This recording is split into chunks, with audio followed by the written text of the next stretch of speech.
No niin, terve taas. Nyt kun Diablo 4 avoin beta lähestyy, mä ajattelin, voitaisiin katsoa vähän tämmöistä videoa, mikä on pari päivää sitten tullut ulos. Miten Diablo 4 uudistaa itemit. Katsotaan vähän, mitä tässä puhutaan. Tää on 14 minuuttia, meillä menee varmaan semmonen 16 minuuttia tähän videoon. 17. Katsotaan, noniin, lähdetään kattoo. Yes. Discuss how Diablo 4's approach to itemization is in many ways revolutionary, but also sticks to the itemization is in many ways revolutionary. Millä tavalla tämä mukaan vallankumouksellinen? From past Diablo games. After all, Diablo 2 is the game that set the standard for so many games that came after it. Niin tää on Diablo 2, siis tää on se remastered versio, tää uusin. Se on vähän grafiikkapäivitys tää vanha Diablo 2. Had near perfect itemization, and to this day, many games still look to Diablo 2's itemization for inspiration. Now, when it comes to Diablo 4, Diablo 4 innovative features and what I think is genius is that the appearance of weapons and equipment will be based on the region they are found in. Okei. Siis meinaat sä, jos me löydään se joltain tämmöiseltä aavikkoalueelta, niin sit sillä on eri skini. Eli jos sä haluat, mutta okei, sä voit sit mix-matchaa, hakea jostain lumialueelta, niin tulee erilainen skini. Mutta onko tää kaikkiin? Onko tää legendary itemi vai rare vai mihin? Onko tää niinku ihan kaikkiin? Kaikki itemeihin. Toi on kyllä hyvä, kun sit se on tavallaan transmogi ilman transmogia. Ei sulla voi olla käytännössä sama itemi eri paikalta, mutta se on erinäköinen. Okei. Of weapons. Mä mietin sitä, että mitä jos se legenda, kun legendaari ainakin niin Path of Exileissa ja muissa peleissä, jos se legendaari, niin silloin on semmoinen oma uniikki skini. Onko siitäkin sit niin kuin eri variaatioita eri alueille? Vai onko se vaan, että niitä ei voi sitten tippua muualta kuin sieltä?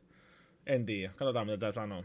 And equipment will be based on the region they are found in. Now this is incredible. Items will actually look different based on zone. So a chest armor found in Skazglen might have a more druidic look than a chest armor found in Kehjistan, which has a more arid environment, and therefore you might find the chest armor with more of a baggy cloth look to it. Now this is something completely new to ARPGs or any game as far as I know. Mä en sano tähän väliin, niin ennen kuin mennään eteenpäin.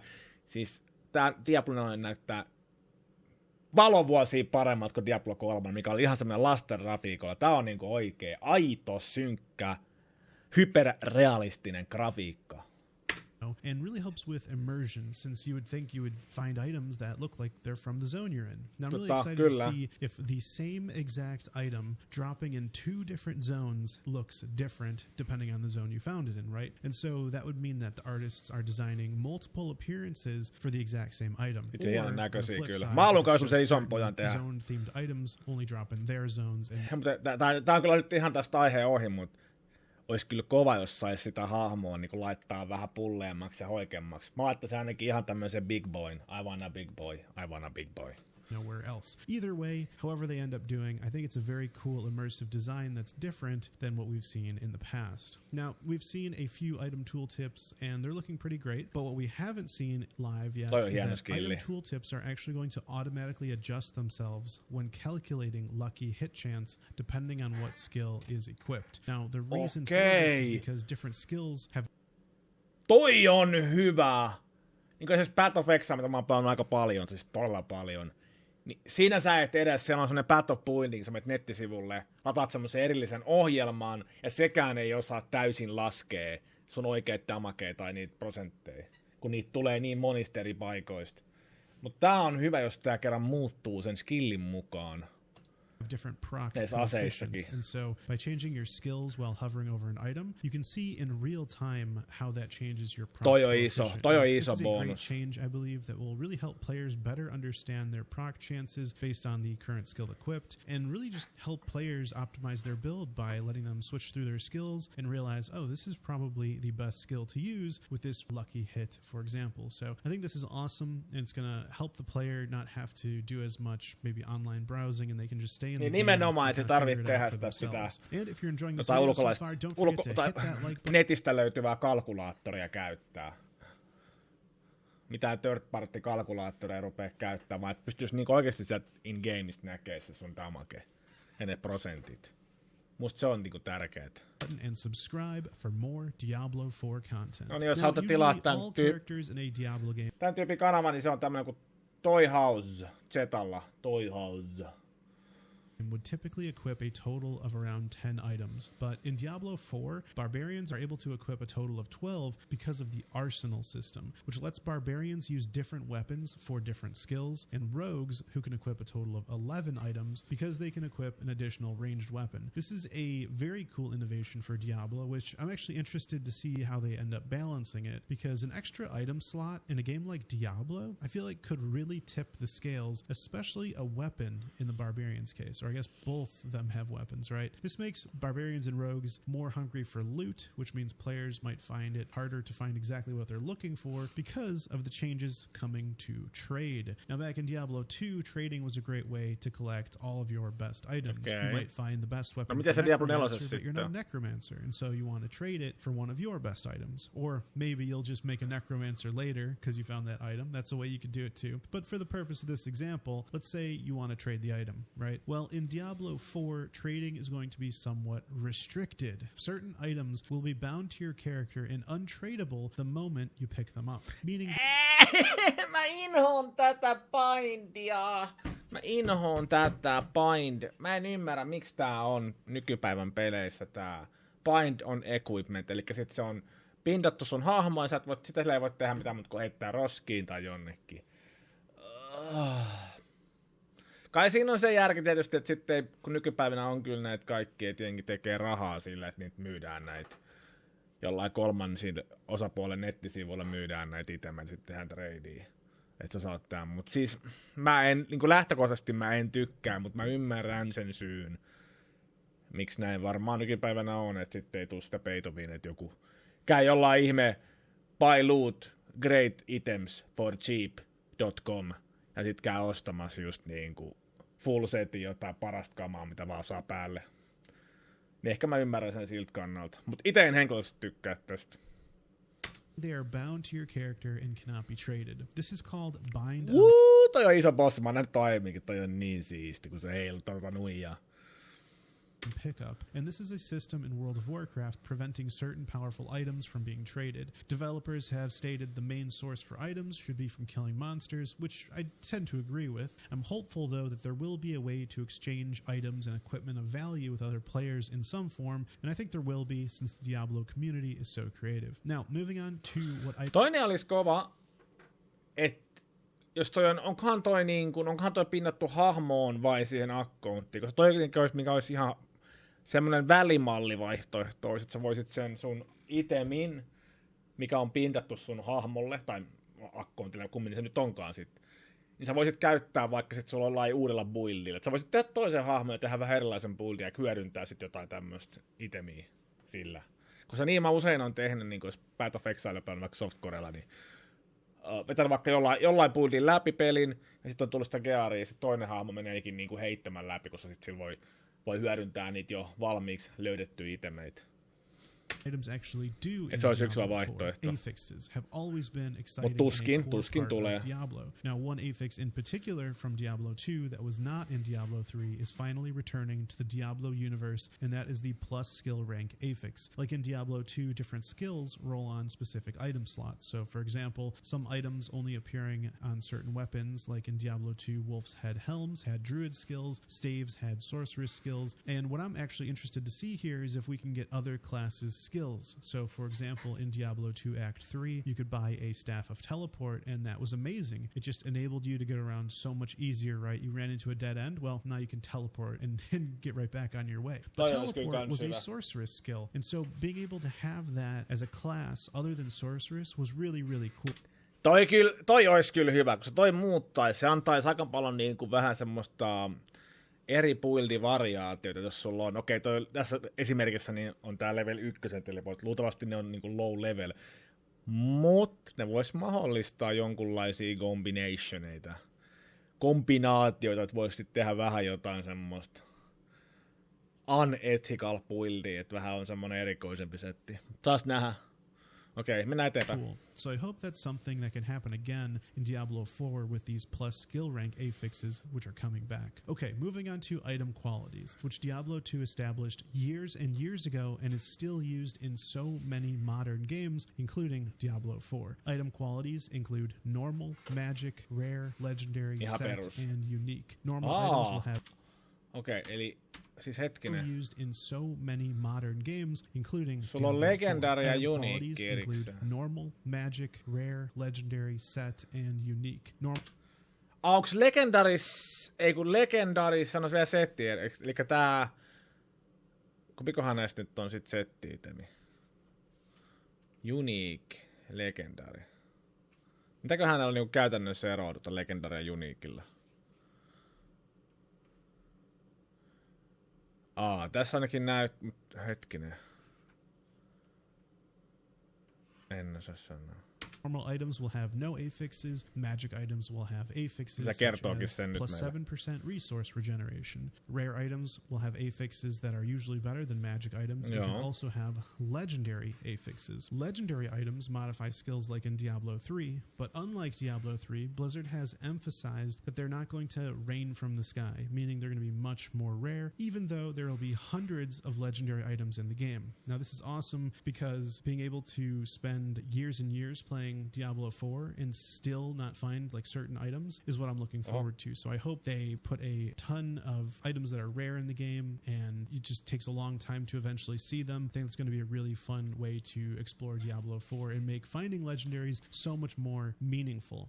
Now, legendaries will fall into a couple different categories, like generic, which any class can find useful. Something like enemies hit by your basic skills increase the damage of your next core skill by 20%. Or they'll be skill specific, which only a certain class like sorceress could find useful. Something like each time chain lightning bounces, gain 6 mana. Set items aren't going to be in the game at launch, but will be added post-launch. Mä en tykkää setti-itemeistä. Musta setti-itemit jotenkin se niinku pakottaa sut siellä, jos siinä on joku semmonen settibonus, niin se vähän niinku pakottaa sua vetää sille yhdellä setille, ja se on niinku, sulla ei oo semmoista mahdollista sit mix and matchaa käytännössä, jos sulla on joku ihan älytön setti. Toivottavasti ei tuu, mut vissiin tulee, kun näin Sanikin tässä mainitsee. Ei. I don't like it. And will be less powerful or equal in power to legendary items and are really just meant to allow players to live out certain class fantasies or act as an introduction to the class, not so much as an endgame best in slot item like they are in Diablo. Okei, eli setti-itemit ei, okei, no tää on hyvä. Tää helpottaa, että se setti-itemi ei oo sit semmonen niinku end of all, että se on niinku pakko olla, tai sitten että sulla on pakko vetää se, että se on käytännössä huonompi, kun sä voit itse kasata sitten niillä omilla legendaarisilla ja uniikeilla kamoilla. Toi on hyvä. 3, where every season has you going straight for your class set, which sort of destroyed the player's opportunity for any sort of equipment creativity. Tätä mä inhosin Diablo 3. Mä en oo pelannut Diablo 3. Mä olin saman tien, kun mä kuulin tämän, että mä en halua edes ostaa. Mä en halunnut pelaa tätä, koska mä inhoon tämmöistä, että sun pitää vetää sille yhdellä setillä ja sit se on niinku game over. Ei. The last type of item quality is uniques. These are items which you design your build around that have fixed affixes and are heavily tied to class-specific powers and themes. Very excited to see what some of those are. I'm also really excited to see that the item qualities appear to be a mixture of Diablo 2 and Diablo 3. I personally love Diablo 2 item qualities the best, but I think Diablo 3 legendaries were actually a lot of fun too in the way that they could augment your character and sort of inspire you to play in a certain way. Now, I've seen the new inventory and you can actually see here it's organized into 4 different tabs. You've got equipment, consumables, quest items, and aspects. This can be helpful to stay organized, but it also hints at the possibility that we may be looting a lot of quest items and holding on to a lot of consumables in Diablo 4. After all, if we have an entire tab for that, which is the same size as the equipment tab, then there should... Pottupuildit on tulossa Diabloa. Vähän, jos jotka tietää Path of Exile, niin siinä on siis ollut pottupuilteet. Käytännössä voit pelaa sun hahmoa pelkillä potuilla. Okei, ne on consumables, mutta okei, varmaan suht sama asia. Be the same amount of consumables as equipment theoretically and quest items. So I think this is a hint that, you know, there's going to be a lot of stuff that you're picking up. You know, maybe you're going to collect like 20 or 40 different things for quests, and so you need a whole nother tab for it. But then again, the inventory could just be completely redesigned in the future. We'll have to see. It would be cool if you could put it... Vaikka voin sanoa tuohon Diablo 3 se, että toinen syy on ne grafiikat oli, minkä takia mä en niin kuin lämmennyt. että niinku Diablo 2 ja Diablo 3, niin Diablo 3 on ihan kuin lastenpeli. Ei. Se pitää olla synkkä, Diablo-mainen peli. Ei mitään kirkkaat väriä, ei mitään vaaleanpunasta, ei mitään turkoosia, vaan se pitää olla oikeasti, eikä mitään neonvihreitä. Se pitää olla verta, mustaa, harmaata, ruskeeta.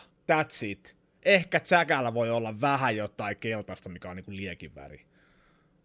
Equipment in all the tabs, right? If that's the way you want to go. That's sort of interesting seeing this tab feature and kind of interested to see how it fills up as we play the game. Now, one of the biggest surprises to me is that Diablo 4 developers have actually stated that the strength of your character is not going to come mostly from items, and I think this is an important point. Blizzard developers have stated their goal is for your power to come from a mixture of sources like skill upgrades, endgame systems like the Paragon board, leveling, and then finally items as well. Now, this is pretty surprising because items are so central to almost all Blizzard RPGs and most RPGs in general. Toi on mielenkiintoinen, että miten toi sit toimii käytännössä. Että onko itemit vaan vähän niinku mahdollistaa sun hahmolle niinku erilaisia juttuja. Toi on kyllä aika jännä. Core part of these games, and if items are only a part of that, I'm wondering what the other parts are that could possibly compete for your attention in the end game, because you're constantly always seeking loot. Niin just nimenomaan, kun sitten jos sä oot käytännössä, jos ne on ihan minimaalisia ne erot niihin geareihin, mitä sulla on nyt päällä, jos niillä kerran ei ole isoa vaikutusta enää, niin mitä sä siinä endgameissa sitten enää kerrat? Parakon pointteja vaan? Tai parakon leveleitä? Ja pojoja?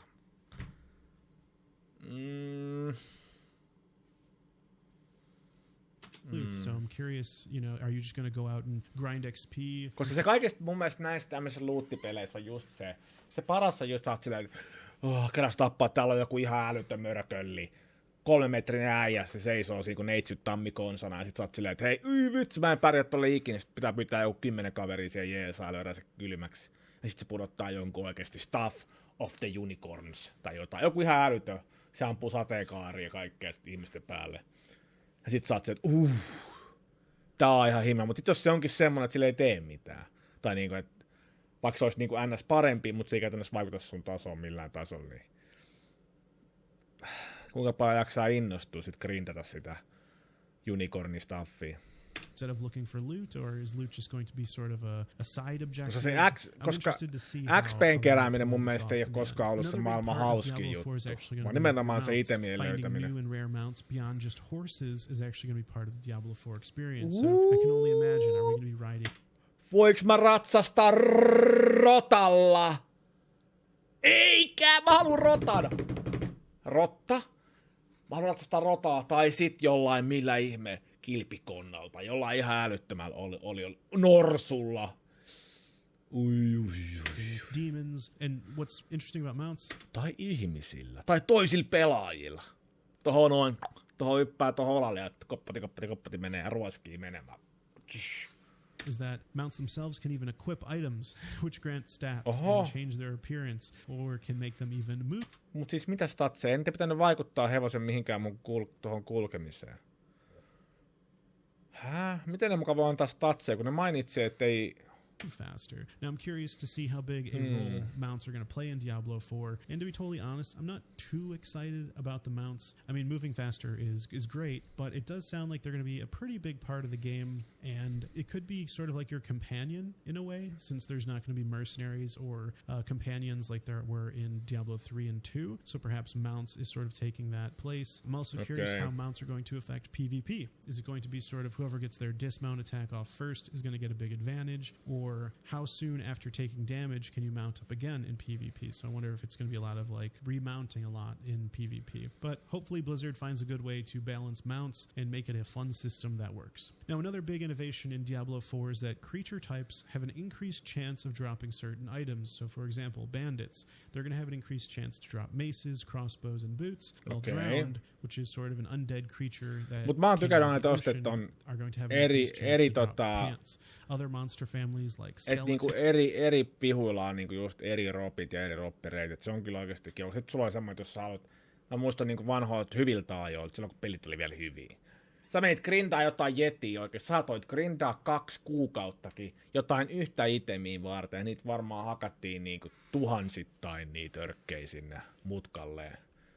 Tai kymmenittäin tuhansittain.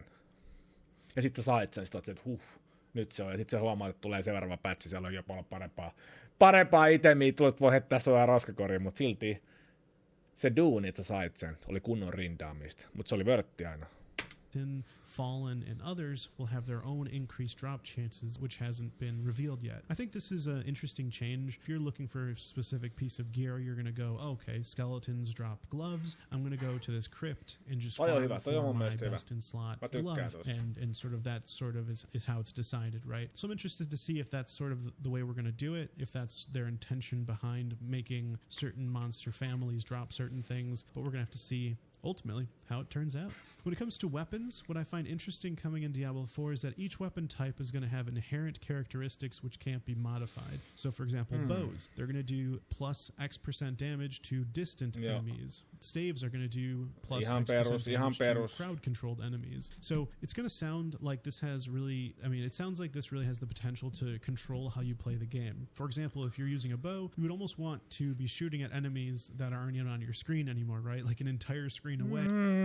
Se riippuu vähän minkälainen se buildi, jos sä oot jonkun, jos tässä kerran on mahdollista, että tulee semmosia itemeitä, että sä teet enemmän tämän, kun sä oot lähempänä tai kauempana, niin sähän voit tehdä semmoisen shotgun buildin. Tai niin kuin mä voisin olettaa, siis nyt vähän tälleen fantasy buildaa tästä buildia, mutta jos on tommosia, että tekee enemmän damagea, mikä on pidempänä, mutta sitten samaan aikaan tekee, joku voi olla semmonen buffi siellä skill, sun gearissa, että sä teet enemmän damagea, kun se on lähempänä se vihu, niin sehän voit tehdä semmoista haulikkobuildia, että kyllä sekin on mahdollista. To maximize your damage bonus by using a bow. Or if you are wielding a staff, you're going to want to choose all crowd controlling skills to ensure you're always getting that plus damage. So I think it's going to depend on how much plus damage actually it ends up being to determine if players actually completely change their play style depending on what weapon they're using. But it also does feed in sort of the realism, the fantasy, the immersion of using your weapon properly, right? If you're using a bow, you probably shouldn't be in melee range, and so this sort of encourages players to use their weapons in a way. Riippuu buildista, että haluat olla lähellä, just niin kuin mä sanoin. Now another new feature coming to Diablo is dungeons. Kun tässä just se, mitä mä niin äskenkin mainitsin, just, niin kuin, että Path of Exiles on kyllä ollut shotgun buildi, että sä oot lähempänä ja painat menemään vaan ja hymyilet matkalla pankkiin. And what's cool about these dungeons is that you can actually farm specific item slots of gear. So, for example, gloves. I imagine when you mouse over a dungeon entrance, you might get jos puuttuu joku tietty alue, hanskat, sä voit käydä hakemaan. Toi on kyllä hyvä. Slot is going to drop off the boss or the monsters in the dungeon, so you can decide accordingly if this is a dungeon you want to do. Now, this is an interesting idea, but I'm wondering how it will be implemented. It could be cool to know exactly what item slot drops and then seek it out, but it also kind of takes away from the randomness and the surprise of finding an item you didn't even know about. Of course, over time, everyone sort of learns where to farm certain items, so it might not be a bad idea to just show that in game so that you don't have to sort of look it up online or something like that. So, niin, siis toisaalta kun miettii, että nykypäivänä, en mä tiedä, onko sitten enää hyötyä niin kuin piilotella, mitä itemeit droppaa, koska sä löydät ne netistä. Se on muutaman Googlen käyttö, niin sä löydät heti, että mikä itemi droppaa mistäkin ja kuka tiputtaa sen. Et nykypäivänä se on niin kuin nämä tutoriaalit on YouTubessa ja netissä niin kovasti, niin en mä tiedä, kannattaako niitä piilotella se enempää. Change coming in Diablo 4 is that primary stat main effects will be different depending on the class. So for example, strength is going to increase a barbarian's... Okei. No tää voi olla kyllä ihan hyvä. Increased resource generation. Critical strike chance. Skill damage, but it's going to have actually no effect on sorceresses. Each stat also has a secondary bonus, which is going to actually be this. Mä en ole varma, Sinällään sääli, että ne ei vaikuta, koska mä mietin, että sä voisit ehkä yrittää tehdä jotain härönläisiä buildeja, jotain tosi outoja buildeja, mutta sitten taas toisaalta, ehkä tää selkeyttää sitä. Tosin, miksi sä sit saat laittaa niitä pojoista renaa, jos niille ei ole mitään vaikutusta edes sun hahmolle? Paitsi, jos sulla on kamoja tai geareja, mitkä vaatii, niin kuin esimerkiksi Sorceressilla, sä löydät joku kaman, mikä vaatii sitten, mutta en mä tiedä, mitä järkeä siinä on. Same for all classes. So sticking with the strength example, one strength will increase armor by 1 regardless of your class. So this system makes sense, and it kind of allows for more deliberate choices to be made based on your stats. I've started to notice that Diablo 4 is almost trying to be a little bit more realistic, like with how weapons work and things like that. In more recent news, one of the most massive changes coming to Diablo 4 that we just learned about in the developer live stream at the end of February is that armor will also absorb elemental damage taken, which was only possible through resistances in past Diablo games. Armor will Toi on provide hyvä, toi on hyvä. 50% of its reduction to elemental damage, as well as its regular reduction to physical damage. So a max level character can get about 40% damage reduction to physical damage through armor, and therefore a 20% reduction to elemental damage through armor as well. Now, I actually enjoyed the separation between elemental damage and physical damage, so this change I don't know if I like. Of course, it helps newer players to not die instantly to cold damage when they have zero resistance to it, but also that was sort of the fun of realizing that you need to go find equipment with cold resist. So kyllä sä tarvit vieläkin. Ihan oikeasti sä tarvit vielä. Mitä sä selität? Mutta on hyvä, että se antaa jonkunlaista kuitenkin deffiä, että jos sä oot oikeasti semmonen physical tankkiäijä. This change feels a little bit catered more towards a casual player base, in my opinion. But again, we'll have to see how powerful armor is in the end for defending against elemental damage. The amount of defense items will provide is determined by a new system called... Plus tää voi olla aika pitkälti myös semmoiseen PvP-hommaan, koska sit se on niin, koska jos sun pitää rupea valita mitä resistansseja sulla oikeesti on niin kuin maksattuna, niin sit se on kyllä aika niin kuin yhden situeissa niin PvP-hahmo. Item power, which will be shown. Tää antaa sulle vähän enemmän so you kind of figure out how much armor mahdollisuutta each of your items is giving you. Monsters are also going to have armor, and that's going to scale with their level, giving them that physical and elemental damage reduction. And I think a lot of players will be excited to hear that Diablo 4 will use the personal loot system. Loot is generated separately per player, so there's no stress when a world boss dies to...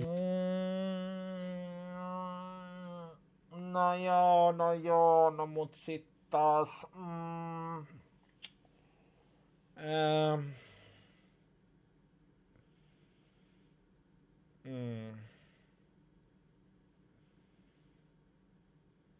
En mä tiedä.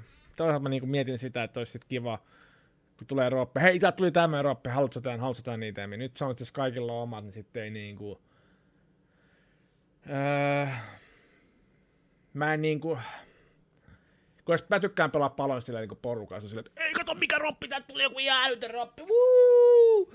Tää on just se mitä sä tarvit, Jari. Jari, tää on just sulle, Jari, tää roppi. Nyt se on, jos kaikille on omat, niin sitten kaikki vielä pinned on kollekti, vai mikä se nyt sit onkaan, niin sä et pysty edes niinku treidaa sitä itemiin, niin sit se menee vähän niinku roskiin. Be in melee range and just... Okei, tää on hyvä kyllä siinä mielessä tuossa näihin maailman bosseihin varten, kun sit siellä on jotain 10-12 äijää siellä tappamassa sitä jotain world-bossia, niin kuka kerkee ekana käydä nyyläämässä sen Robin, niin se on kyllä taas, ei sekään ole kyllä hyvä systeemi. Mutta siinäkin olisi voinut olla sitten joku arpa-homma, vähän niin kuin Vovissahan se on. Mutta en mä tiedä. Click as fast as you can to grab whatever dropped. Loot that you see drop will be yours every single time. Now, overall, I think Diablo 4 has a lot of exciting new takes on itemization and ARPG. Esimerkiksi niin Poessahan se toimii käytännössä niin, että se voisi toimia tässäkin, tai olisi voinut toimia tässä. Tässähän sitten ei varmasti ole niin. Mutta että sulla on se menee randomilla se lootti, mikä sitä roppaa, ja sulla on esimerkiksi se, mä en nyt muista kauan, niin siinä on aikaa käydä nostaa se lootti. Kyllä se joku 15 minuuttia varmaan on. Ennen kuin se vapautuu kaikkeen nostettavaksi. Se voisi olla silleen, että okei, se on 15 minuuttia, tää on arvottu sulle, ja sulle tuli tää joku Staff of the Megalords. Nyt sun kannattaa noppaa se sit ylös, jos sä haluat sen. And I'm actually really excited to test them out. Which new feature are you most excited about or most worried? Nyt se on silleen, kun tulee joku ihan hirveä loot fountain, sataa vaan lootti joka puolelle, niin kukaan muu ei näe sitä loottimäärää kuin sinä. Ja kaikki että mitä sä siellä fiilit, mä vaan tuulettelen, että mä sain tän, jee, kattokaa, mitä mä sain. Se on se, ei me nähdä mitään, ei täällä ole mitään loottia maassa. Niin joutuu silleen yksin fiilistelee. No joo, mut hei, tää oli tämmönen kanava, toi haussi. Titan Questissa oli toi sama, toi oli muuten hyvä juttu. Mä oon pelannut Titan Questia myös.